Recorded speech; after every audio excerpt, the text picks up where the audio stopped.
These are kind of like the major things. We have built this base, and you can do this for any product. Whatever the product is, you can just build it this within like few hours. And again, once you do it once or twice, you'll have better understanding of your customers. You'll be able to create better angles, better ads, and also you'll be able to pass it to your media buyers. I'll show you exactly how to do it. So.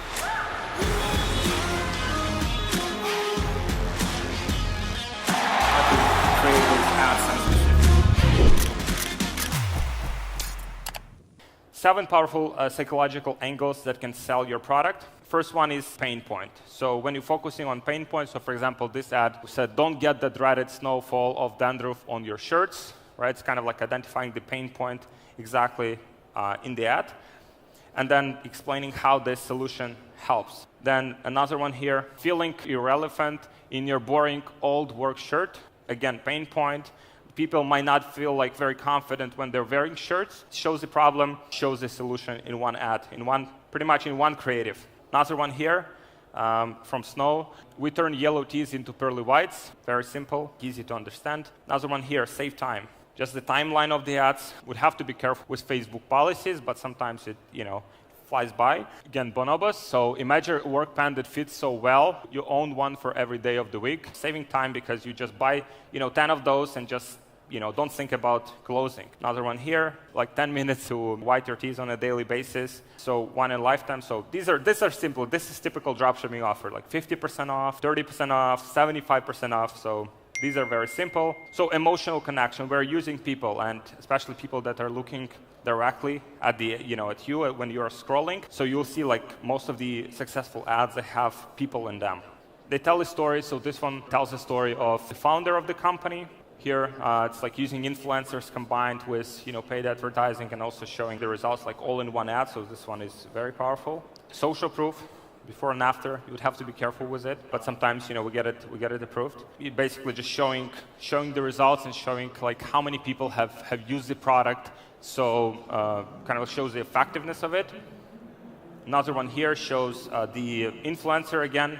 Social proof, 500,000 happy customers and 16,000 5-star reviews. So these are very simple things. You can just implement it very fast way. Very simple ingredients you've heard of, quality natural ingredients. It's not quantum physics, just a better way to make pants. Simplicity here. You sit at home, you watch the Wendy show, you whiten your teeth. Very simple to use the product. So you kind of eliminate all of the possible objections from our initial research, right? Again, it comes down to that initial research, comes down to that avatar. And then we're just hitting all of those points with ad. This is the whole Facebook advertising thing. Read some reviews from satisfied bird brand customers. You basically eliminate the risk and shows that there are a lot of people that have tried the product before. You're not the first. You don't risk anything. Another one here, free shipping and returns. This one, get the results or we'll 100% refund you.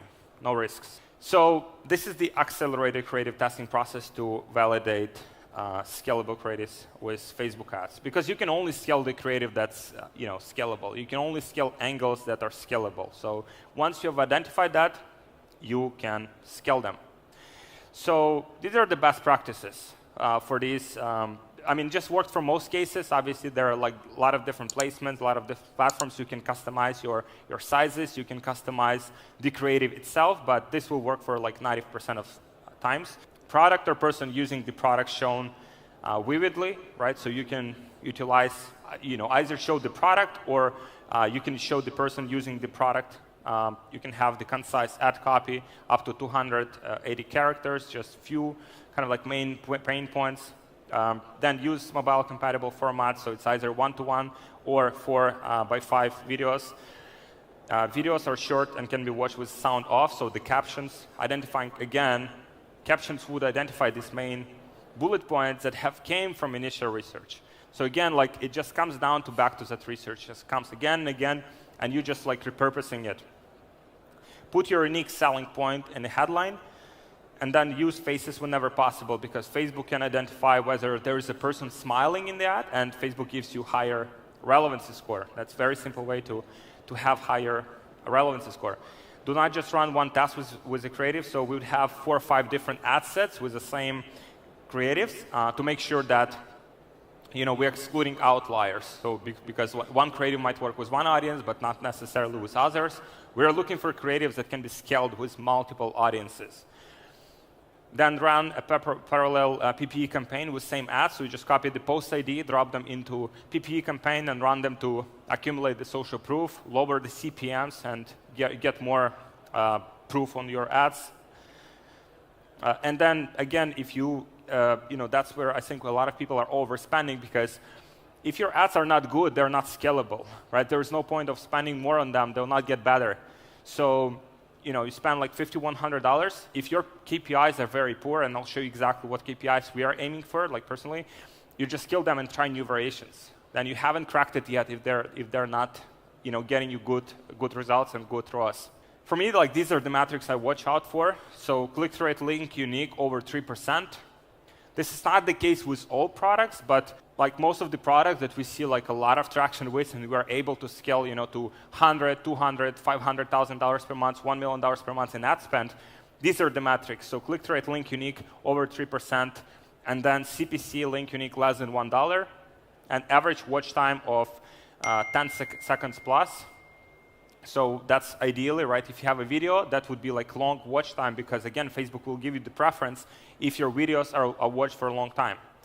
So these are some of the stats here. You can see the click-through rate here, 7%, 784%. Cost per unique link click, $1.05. So cost per link click is a bit on the higher side, but click-through rate is where it needs to be. Now, here's a case study. So basically how we created like profitable campaign from zero using this process. So we had the data in that account. It was like, no, not in this ad account, but we had data from other ad accounts, and we've had, kind of like some insights, but pretty much we went through the same process. And we used spy tools to identify what worked in the past. So pretty much we went, through the same process that, I just showed you. So that was our goal here, like getting it to $5,000 a day in spend in 30 days. ROAS needed to be 1.8. And it was a brand new account. Testing ads. So we're starting with basically 4 ads, different targeting options for these like 4 different avatars, outlining these, kind of like benefits of the product and targeting these avatars. So we test both ABO and CBO. So ABO is good for testing. We still use it. I know most people, switching to CBOs, and it will be mandatory, but we're still having good results with ABO. So in the middle of the day, we launched retargeting campaigns. We already got the good data on the pixel. We want to retarget those people. Then we calibrating campaigns. We're getting it to $1,300 a day, creating and basically we're scaling new CBOs. And then we also add new ads to refresh the content. We scale old successful campaigns, and we duplicate them with bigger budget, 30 to 50% more than the original one.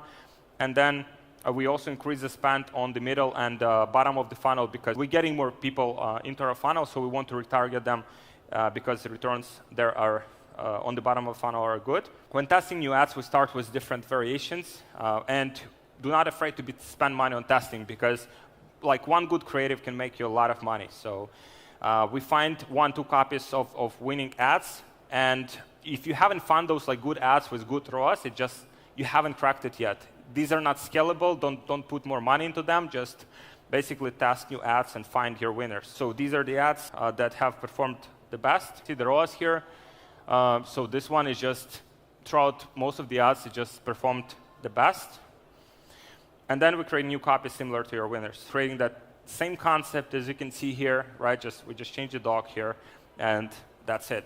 Then further scaling to $2,700 a day. We continue to create new CBOs with successful tests inside. We're duplicating the best campaigns, doubling the budget. And we test also new targeting options and new ads on lower budgets with ABO. And we also set automatic rules to turn off bad ads as quickly as possible if they're not working. And then day 25, we're reaching the goal of $5,000 a day.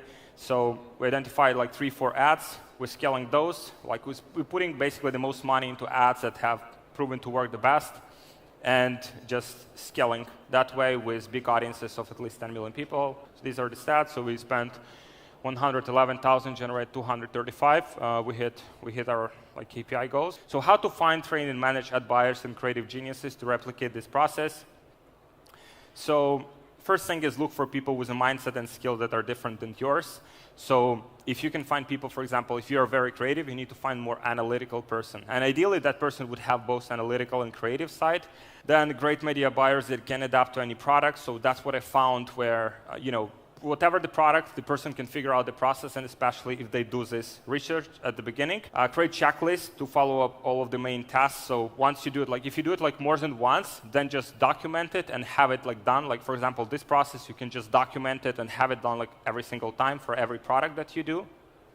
Loom is a time saver. If you're using Loom, it will allow you to basically create these kind of tutorials and fast explanations for the products. Do not only measure their immediate results. If you see the good attitude from media buyers and they keep learning, although at the beginning they're not as successful, just give them more time, because if they have the good attitude, if they have the passion, just give them more time. Typically it takes at least 3 to 6 months to train a media buyer properly, and oftentimes it's even more. And provide them all of the training and all resources they need, buy them training, or just dedicate your own time to pass that experience. Look for obsessive freaks. So look for people that watch other people's ads, work 7 days a week. So that's who we hire only. We don't hire people that work 8 hours a day. We hire people that work 12 hours a day and love it.